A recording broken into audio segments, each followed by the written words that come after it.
You don't. He's on track for a Ballon d'Or. If we win the league, if we win the league, that's a big if. Some people are saying, could he come back in on a big horse and save Liverpool and turn the season around? Absolutely no chance. At our top level, we can compete with anyone. Everyone wants to dismiss the Club World Cup, but we dismiss PSG like they were nothing. There's very few times where you're able to say it's good to be a Sunderland fan, but Jesus, it's good to be a Sunderland fan at the moment. It's like the world is watching and waiting for us to drop points. We're talking prior as well. Are we going to play Vissa? No, we're not. You're so rattled. You're so rattled. He's rattled, isn't he? He's so rattled. He is rattled. No one's even mentioned Villa as a potential challenger to Arsenal. I think we deserve far more respect than we get. It's Liverpool and City. These are, when you're talking about the big dogs, sorry, I will include Villa there as well. When you're talking... I think that the only reason Amram is still in the job is because of Arteta. Not everything's about Arsenal. I promise you, bro. Not everything is about... Hello and welcome back to the Fan Debate, brought to you by Sky Bet. And we've got two new faces on the fan terrace today. It's Kwaku here from Chelsea, and we've got Felix from Fulham. Yeah? Yep. I've got this here, Felix. Fantastic, mate. Thank you. I'm going to get that in. So go on, tell us about it. Right, so I'm a musician, yeah? And last year we were on tour and I was having a bit of a weird day in about August. And the thing that I do, probably everyone else in this room does, is if you're having a weird day, you go and find football. And we were playing Kendall Calling and I looked it up and Penrith was the nearest game. So I go find out I've got time between stage to get to Penrith, watch a 3 o'clock game and then get back to Kendall Calling. It turns out it's the extra preliminary round of the FA Cup. So I watch this game, get airbrushed out of it. Like, you know, when you watch non-league football and you're from outside of it, you're like watching football for the first time, remembering why you love the game. Watch this game, then I realise in Penrith, there's no Ubers. You can't get anywhere out of Penrith to Kendall Calling. I've got 1 hour to get to stage, asking all the 200 people there, can you give me a lift to stage at Kendall Calling? I can't get back. Eventually, this nice old man does it. I get in his car. It's Billy Williams, the chairman of Penrith. And in that moment, I realised, I'm writing an adventure book about the FA Cup because I'm at the very first round, and realised you could tell this story about English football from extra preliminary to the final. So every chapter of that book is through the rounds, and it takes me to AFC Wimbledon, MK Dons. That's a story about displacement, belonging. We know that story. Last game at Goodison Park. Heartbreak for Fulham in my case, quarter-final, and then to almost about finding the magic of the FA Cup, and I do find it at Wembley when Palace win the FA Cup for the first time, so that's the book. And what's the band? Fill us all in. The Maccabees. I feel like I'm at least 10 years older than most of you people, so I don't know. You've heard the Maccabees? Well, that's the nicest thing he said to me all day. When I said Fulham, he's like, Fulham? And he gets a photo out, right, of someone who knows the sport's Fulham, like there's 12 of us. and said he'd like to play for Fulham because we've got no standards. But I'm glad I'm in your good books now. So that's what it ends up becoming a bit of an internal thing about why do we love who we do. And I think with Fulham, in my case, is like when I sort of did like analysis back on it, I genuinely think at a time in my life, Fulham taught me about loss, disappointment and hurt. And when I was like 10, I turned up there and apart from the big teams, it showed me like we can handle your hurt in this life. And at that time, my mum was ill. She was about to die when I was a teenager. So I genuinely think that the way that football like subconsciously sometimes tells you something about yourself or gives you a place to be, Fulham did that for me. So the book becomes a bit of an analysis of why football heals us and shows us things that we need to find at a certain time in my life. Brilliant, Felix. Yeah. Fantastic.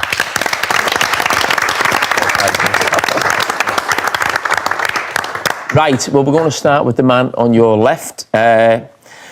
Matthew, how are we feeling on the back of the result against Chelsea? Big London derby, tough place to go. They were down to 10 men. How are you feeling? A little bit flat. A little bit flat, I would say. The thing is with Arsenal is I'm going into every game expecting a win now. So then when it doesn't happen, it's really depleting, I'd say. I feel depleted. I think that, look, we're 13 games in now, right? And Arsenal, I think, have done enough to show the rest of the footballing world that we are the team to beat. I think anyone that sort of half knows what they're talking about would agree with that. 20 games in all competition, we've lost one game. one game. And we're now at a stage where I feel like with Arsenal, Arteta has found, for the first time in his tenure, Arteta has got a proper core that, you know, 3, 4, 5, 6, maybe even 7 players know for a fact they are starting that game. They are a guaranteed starter. They play with each other. They know each other on and off the pitch like brothers. That, I think, could be what separates us from the rest. When I look at our competition, which is seemingly Man City and Chelsea, I don't think they've got that, or I don't think they have it to our level, to be honest. And Liverpool have lost their core, and you're seeing what's happening to them. Do you, when you look at the game yesterday, it was built up, wasn't it, as Caicedo v Rice? Obviously, you know about the Caicedo challenge, but there was a tackle Declan Rice put in.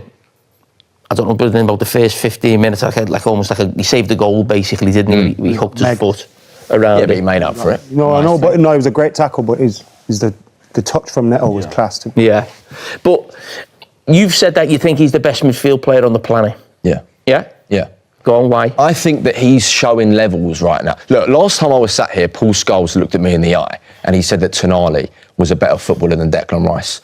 And I don't want to disrespect Tonali here. I think he's borderline or Paul world class.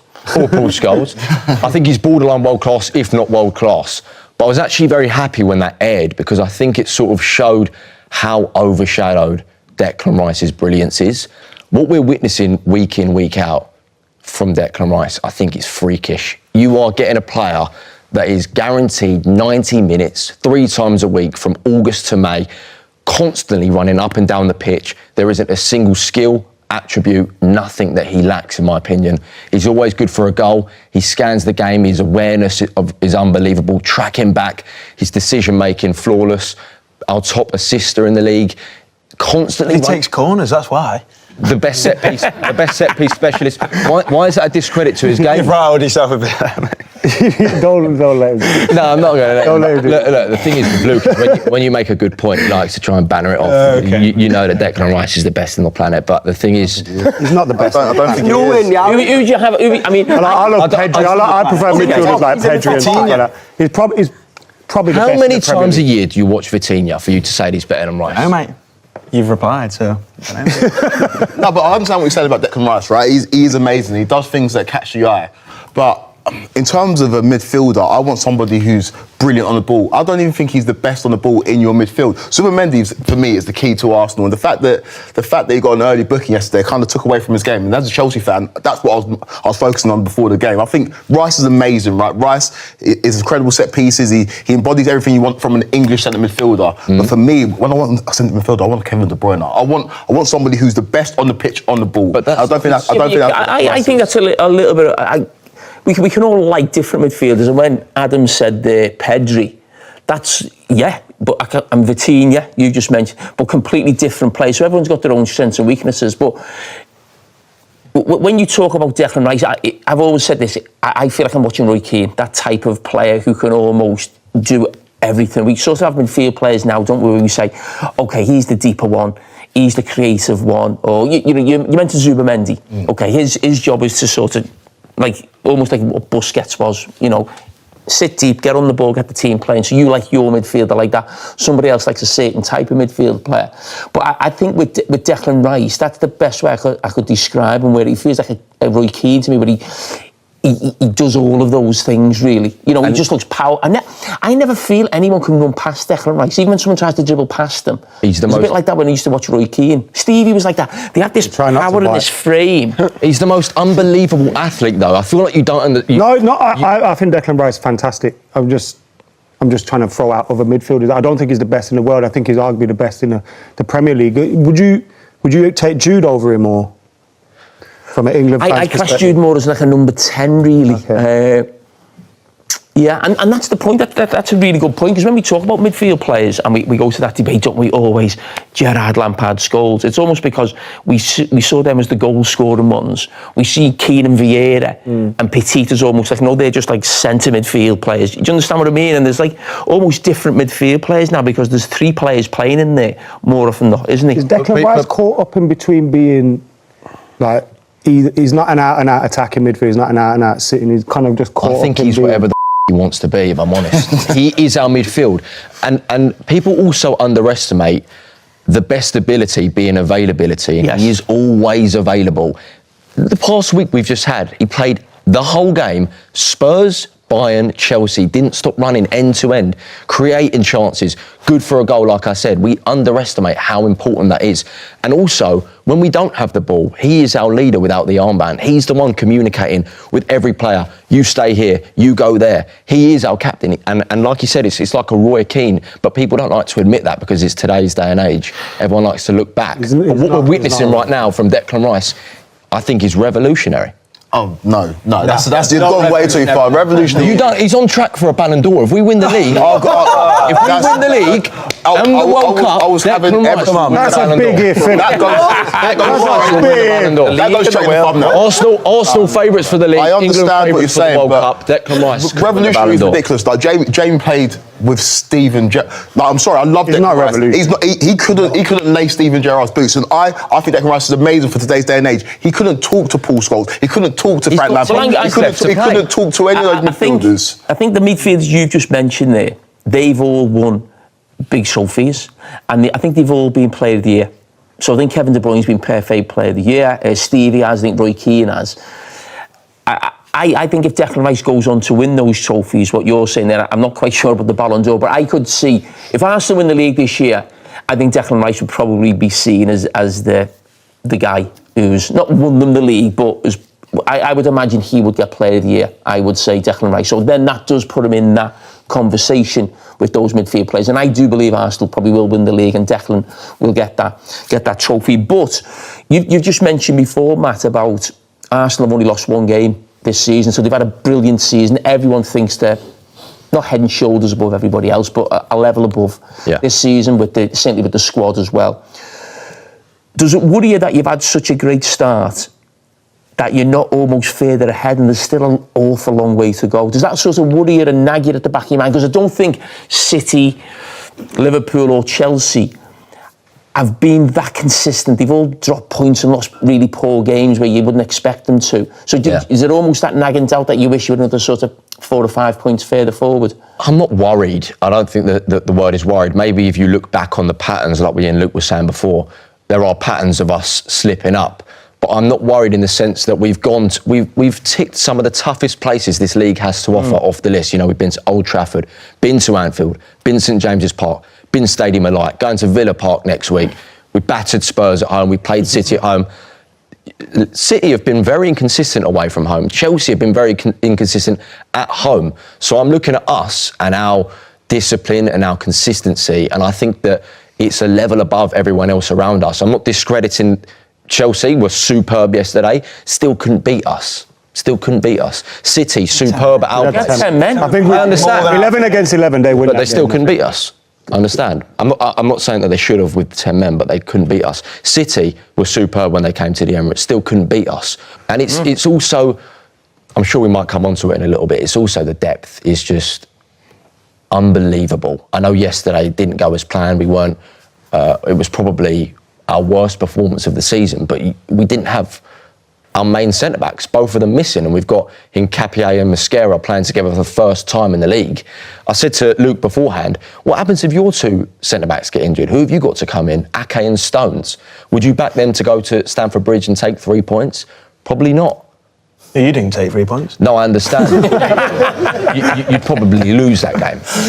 Right, we're going to go on to Chelsea. Kwaku, you're new to the show.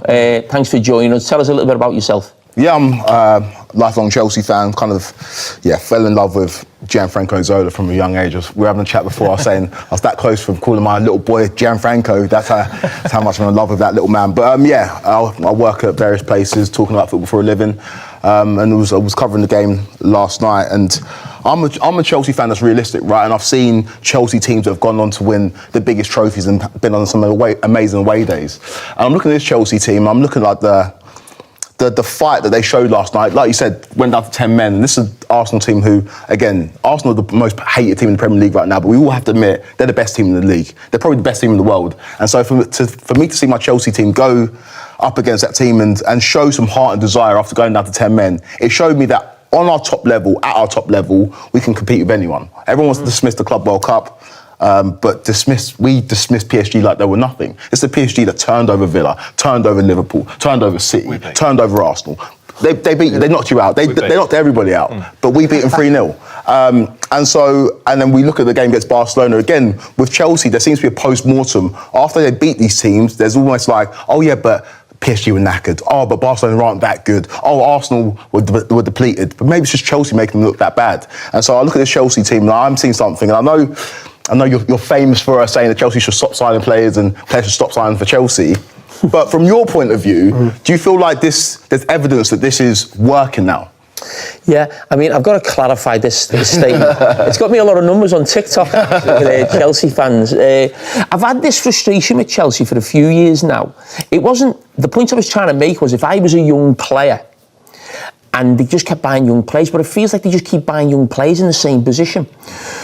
So it feels like they've just got an abundance of wingers and centre-backs to me. They're the two positions. I'd be thinking, if I was a young player, would I sign for Chelsea?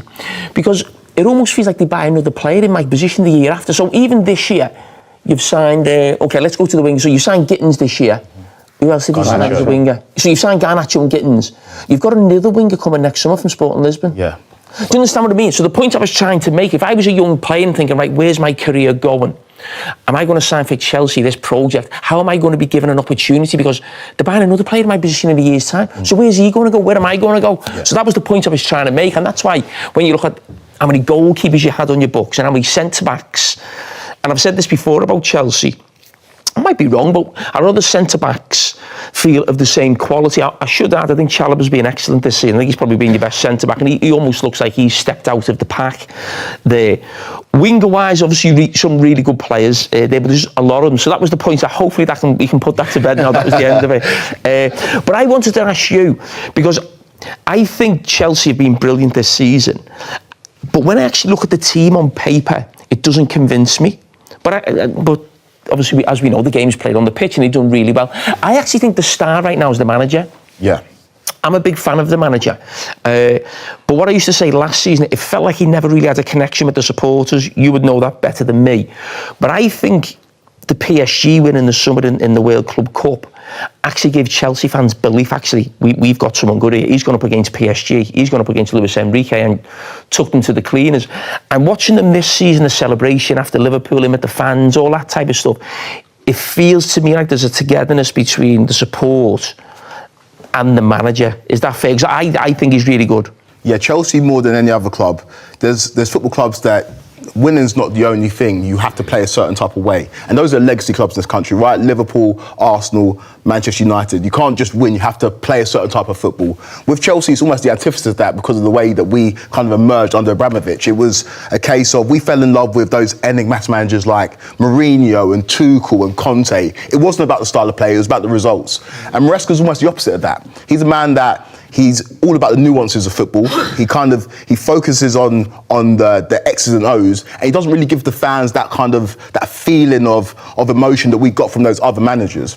But with Chelsea, when you win, we love you, right? And that's what's happening right now. With these big results, we are falling in love with the process. We're getting used to the process because before Chelsea, it wasn't a process, right? Buy the best players, win immediately, get the sack. Ancelotti won the double in 09-10, finished second the year after and got the sack. Like Dean Taylor won the Champions League and lost his job in November. Like we are a club of sacking managers, but I feel like right now under Bluco, it's a slightly different Chelsea, and it's a process that we had to get used to, but it's a process that Chelsea fans are now on board with because we look at the team and you look at Reece James. You talk about Declan Rice being the best midfielder in the world. He wasn't the best midfielder on the pitch against Chelsea. Reece James absolutely bossed him, and that's supposed to be a right back. Look at Cucurella. He's got Lamine Yamal in his pocket. I know Saka got the assist, but he might be sitting there in there as well. And now I look at my team.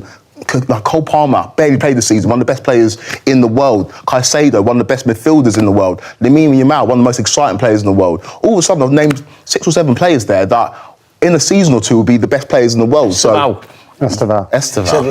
Oh, sorry, I said Lamine Yamal. Sorry. So we've got Esteval on the wing, who's absolutely unbelievable. And there is holes in this Chelsea team, but people talk about the defence, right? And I look at it in terms of individuals, I haven't got the names, but last season Liverpool ran away the league. Chelsea only conceded 2 more goals than Liverpool. last year. And that's with a moribund defence, players in and out, Rees-James in and out, Robert Sanchez giving away goals, and Chelsea was still one of the best defensive teams in the league. That's probably why I speak about that. And you're probably right. You look at sort of the back four, not so much the back four.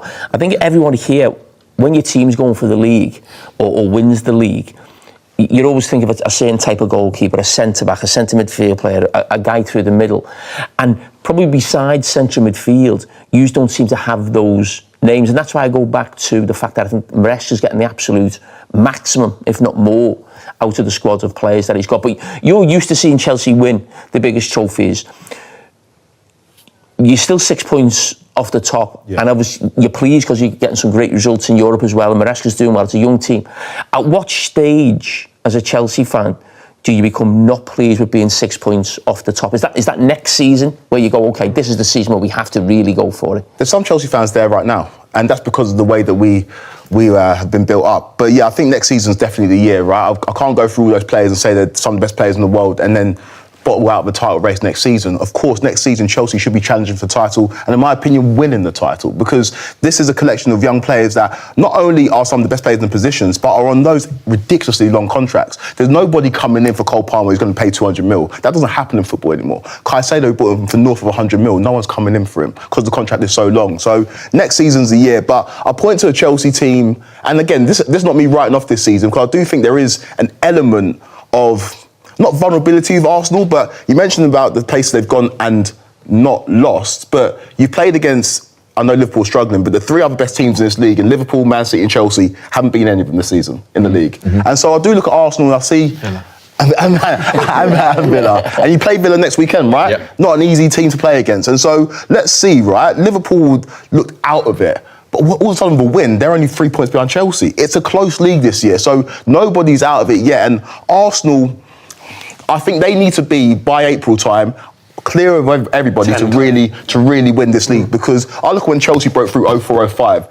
It was a team that was emerging, right? The reason why we were so comfortable is because we were clear of everybody by December. Look at Liverpool 1920, a team knocking on the door for ages. The title race the year before was legendary, but the reason why it felt so easy for them in that 1920 season is because they were clear of everybody. First 18, 19 games of the season, there was nobody challenging them. I think for Arsenal, if it starts to get hot around March or April time and Chelsea are still in it, I'd back us.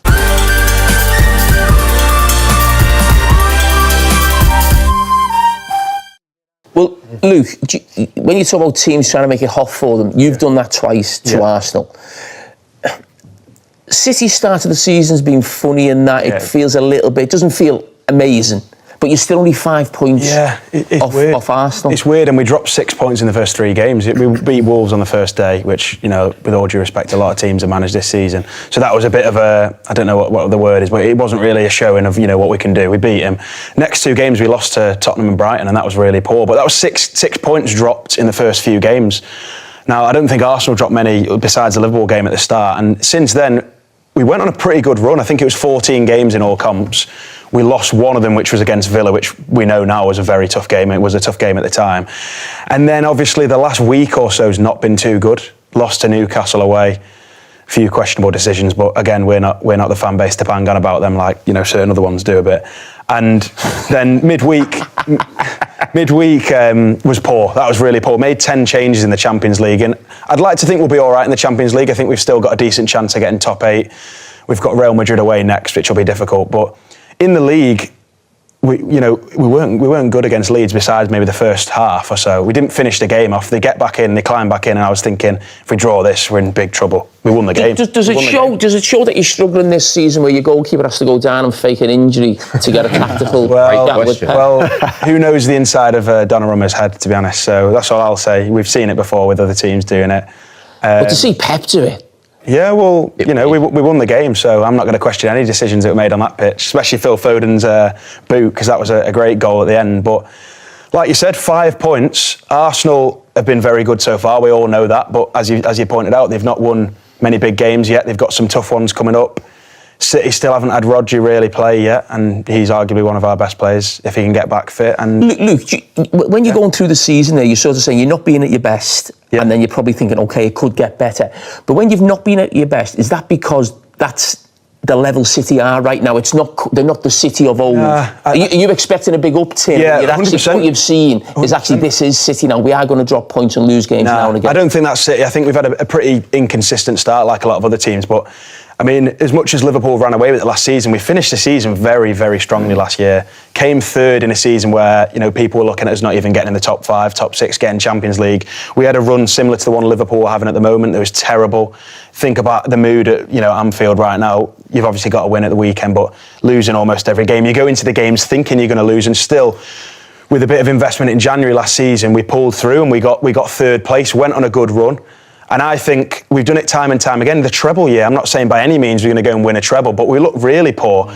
We were 8 points behind Arsenal at the halfway stage. They had 50 points after 19 games and finished on 84, was it? So I think City are always going to have an upturn in the second part of the season. If we can stay in touch with Arsenal, we've always got a chance, especially with players like Rodri coming back.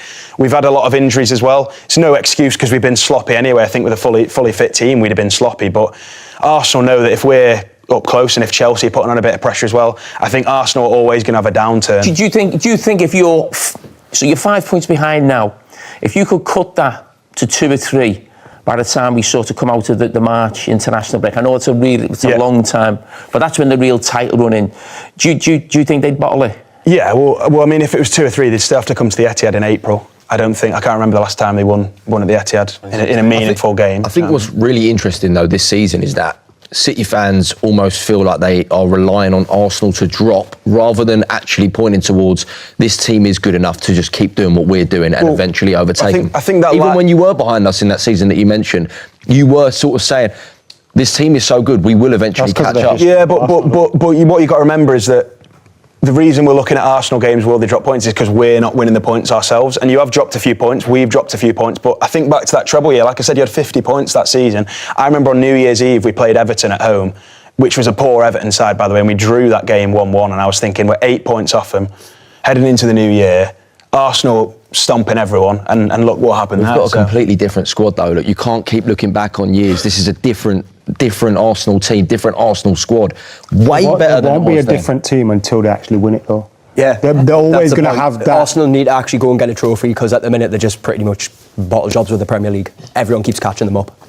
And that's a Geordie saying that in the suit. When he said that. So yeah, spot or not. You just need to put proof. I know it's not my segment, but I think that people are way too. It's like the world is watching and waiting for us to drop points. Why is that? Why is it? Because you drew 2-2 at the Stadium Alive. Yeah, I know. You've just said you're the team to beat. Now, do you think when City were ahead, when Liverpool were ahead, do you not think people watching them games thinking, well, they drop points? It's patterns. People will look back and people are sort of hoping and praying on past patterns to come true again. But I think that there is a sense in everyone around us. Everyone knows that this is our league to lose. You won about 14 and 16 games a couple of seasons ago, and it was the one game against Villa you lost, and you still didn't win the league. But that City brings were a its way own better pressures. team than you are now. You say we know it's ours to lose. That's going to bring its own pressures within the dressing room. 30. Outside of Gabriel Jesus, who's never available, no one's won it. I do think the only way Arsenal don't win it, I think it's Arsenal will cost, not will. I think if you don't win the league, it'll be down to you. I don't think it's down to another team. 100, that's what I said. Well, you were a good side last year. You got to the late stages of the Champions League. What happened in the league? You battered us 5-1, and everyone's saying this Arsenal team's so much better than Man City. You beat us by 3 points to second place. We fell off a cliff. Liverpool ran. But why did that happen? Why did you fall off a cliff? Could that happen again? We had an Same injury. team? We had You an said it's the injury same crisis. team. No, it's not. Look at How many players different is it? Plenty of players back fit. And by the way, we've also had an injury crisis this season, but it's sort of been overlooked because of the depth and cover that we have. You've got to be fair. Like this season, Arsenal they've not blinked and they've missed Saliba through time. Gabriel, Odegaard, Saka. We've got our best players. Yeah, that's true. But they're still top of the. I think the reason why Arsenal get a lot of flack is because I don't think we've seen it in the Premier League before. A team finished second 3 years in a row. You have. It was Arsenal. Eventually you break through, right? Eventually you break through. And Arsenal haven't broken through. There's been different versions of Arsenal. The first year, no one expected it, right? The season before, you finished 5th, 50 points after 19 games, like you said. There was a World Cup in that year that did affect Arsenal, and afterwards they weren't the same team. The following year, you were amazing, but City was just better. And that loss against Villa, I know that it's like, oh, we just lost one game, but you did lose that one game. And when City and Liverpool were going for it, they didn't lose any games. They turned up and took a point, by the way, the Etihad. Luke, I mentioned before that we don't see it too often with obviously Donnarumma going down. We'll call it bending the rules to try and get an advantage. Former Manchester City advisor Stefan Borson has said he expects a verdict on the club's 115 charges by Christmas. Do you want this? You want this done and sorted out the way? And do you think this could affect whether you can put pressure on Arsenal in terms of a points deduction? Well, I think whatever the outcome of that is, I think I'll be tucking into my turkey dinner quite happy, to be honest. I don't see it happening before Christmas, personally. It's just dragged on that long. I wouldn't be surprised if it was even later. But when the charges actually dropped, the night before had lost away at Tottenham. I think that was, again, 8 points, a big distance behind Arsenal. It was about halfway through the season, and it actually spurred the team on. I think we played Villa next game, and that was an unbelievable performance against them. And from that point, we went on and, won the treble. So I think whatever the outcome, all this talk is only going to fuel the desire of these players, the desire of Pep, desire of all the fans to go on and do something this season. So yeah, I don't think anyone knows when this is coming. No one knows anything. Didn't they say it was supposed to be March as well? That's what I mean. That was last year. It was going to be a process. It's just so I don't personally see it happening any time before Christmas. I know that both the Premier League and City are going to have to agree on the right time to announce this, and I don't know if just before Christmas is the right time. Why does City have to agree to the right time? I'm pretty sure in any legal process, when there's a big announcement, both parties, I think both parties will be privy, but I don't think they'll have anything. Okay, maybe I'm wrong then. I mean, as I said, like everyone else, I'm not informed on any of this. So I don't want you to get a point deduction. I want to win it fair and square. Bruv, take the point deduction and take it. Mikel Arteta has made it clear that Arsenal will need to unleash their complete player against Bayern Munich. The Gunners host the German champions at the Emirates Stadium on Wednesday, and one man in particular could be decisive. Ebereki Eze, described as a very complete player by teammate Mikel Merino, is emerging as one of Arsenal's most dangerous weapons ahead of their Champions League clash with Bayern. The 27-year-old announced himself in North London with a stunning hat-trick in his first derby since arriving in a £67.5 million move from Crystal Palace. His 3 brilliant goals dismantled Tottenham, and truthfully, he could have scored even more. Merino believes every one of Arsenal's 8 summer signings has lifted the squad's level, helping the team build a 6-point lead at the top of the Premier League. But Wednesday's matchup is different. Bayern Munich, the reigning Bundesliga champions, represent the toughest test yet for Arteta's side. Speaking after the win over Spurs, Merino praised Eze's qualities and hinted at the impact he could have in such a high-stakes European battle. "We've brought in a lot of players who can make a difference.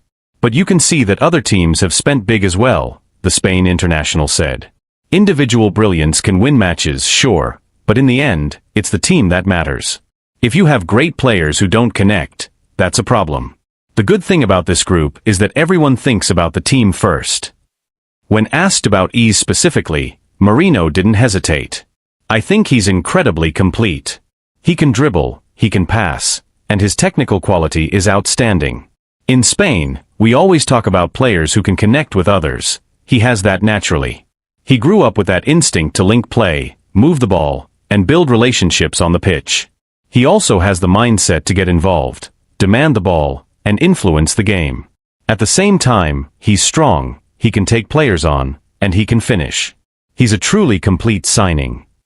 Merino also touched on how the modern game often reduces players to simple numbers. "These days everyone judges players by goals and assists, that's just how it is. But as footballers, we see the deeper qualities he brings, the technique, the movement, the intelligence. Even in training, you can tell immediately how special he is. Yes, he's scoring goals, but he's much more than that. He's an exceptional player, and we're incredibly lucky to have him. He can play in several positions and adapt to different systems. He's been a huge addition for Arsenal." Beyond the technical qualities, Merino believes Eze's attitude, and the healthy competition within the squad, will be crucial in Arsenal's title push. You can hear the calm in Ebereki's voice and see it in the way he carries himself. He's confident, grounded, and every morning we sit together in the sauna at the training ground and talk about everything, he added with a smile. "He's a great guy, already fully integrated, and we need players like him. Competition is fierce. There's so much quality in this squad. That's exactly what the manager wanted, as many top players as possible, all ready to play." It makes his decisions tough, choosing who starts and who doesn't, but it also pushes every one of us to give our best in every session. And that's why we're improving as a team. As Arsenal prepare for Bayern's arrival, Arteta is facing one of the most delicate balancing acts of the season. The squad is healthy, competition is fierce, and expectations have never been higher. But behind the scenes, there is a growing sense that Iza's versatility and calm presence may be essential against a Bayern side known for controlling the tempo in big European nights. Arteta himself has hinted at Iza's importance without naming him directly. After the Tottenham victory, the manager spoke about the need for players who can break pressure, dictate rhythm, and stay composed when the game becomes chaotic.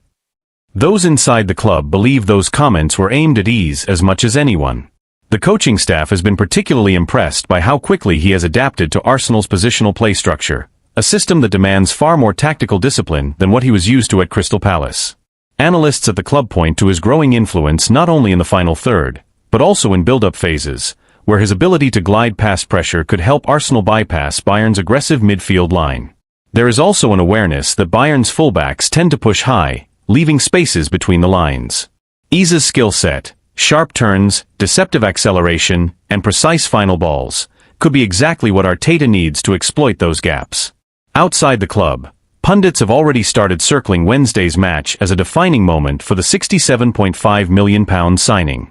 Some believe that if Iza can impose himself on a Champions League quarter-final against Bayern Munich, it will confirm his arrival among Europe's elite creative players.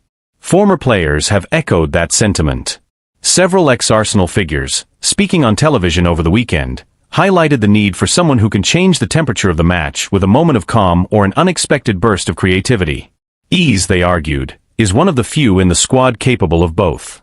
Meanwhile, Bayern Munich come into the match with their own confidence. Their midfield trio has been one of the most dominant in Europe this season, and they have shown a repeated ability to suffocate opponents early. That dynamic is precisely why Arteta may lean on Iza's composure. When the game tightens, Arsenal will need a player capable of slowing it down, protecting the ball, and finding solutions in tight spaces. Within Arsenal's dressing room, Mourinho's praise reflects a broader consensus. Senior players have reportedly been struck by Iza's humility and work ethic, qualities that have helped him integrate seamlessly into a squad that already had strong internal chemistry. Staff members describe him as someone who never forces the game and lets the match come to him, characteristics that could prove invaluable in a high-tension Champions League tie. As kickoff approaches, the narrative surrounding the match has shifted. What began as a test of Arsenal's resilience has quietly become a spotlight on whether Iza can elevate them in Europe the same way he has in the Premier League. For Arteta, the equation is simple. If Arsenal are to overcome Bayern, they will need more than intensity. They will need control. They will need creativity. And increasingly, they will need the completeness Iza brings to every phase of the pitch. Whether he starts in a wide role as a floating midfielder, or even as an interior playmaker, the expectation is the same. Iza will have to find the spaces others cannot, and influence the game in ways that statistics alone will not capture. The stakes are high, the opponent is formidable, and the spotlight is intense. But within the walls of London Coney, the belief is growing that this is exactly the kind of stage Ebereki Iza was signed for. Martin Odegaard is nearing a return to action after suffering a medial collateral ligament injury in Arsenal's 2-0 win over West Ham earlier in October.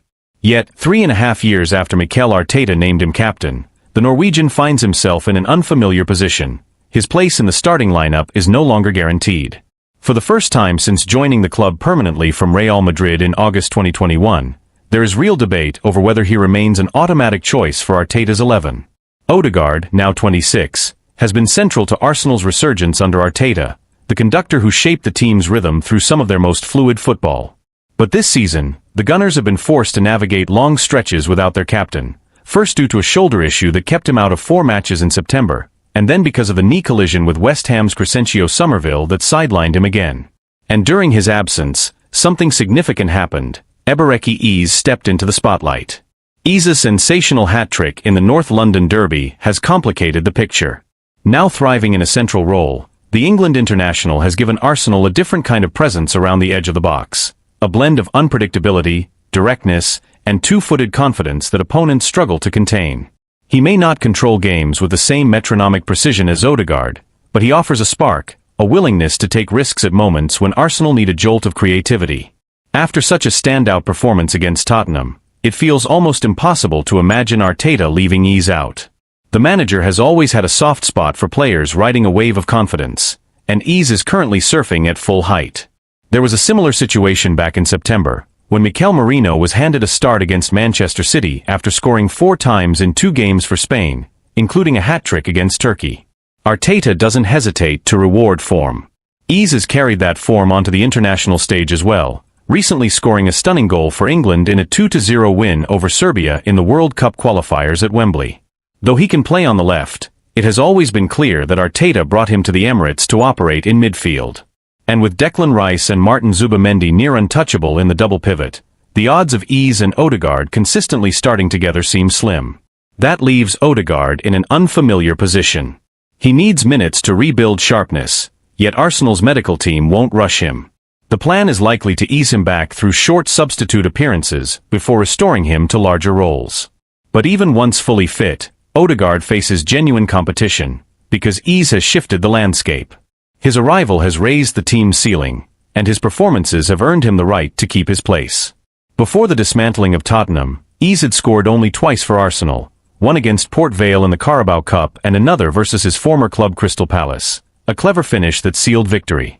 Now with 5 goals across all competitions, he sits just 1 behind Odegaard's total from last season, when the captain made 45 appearances.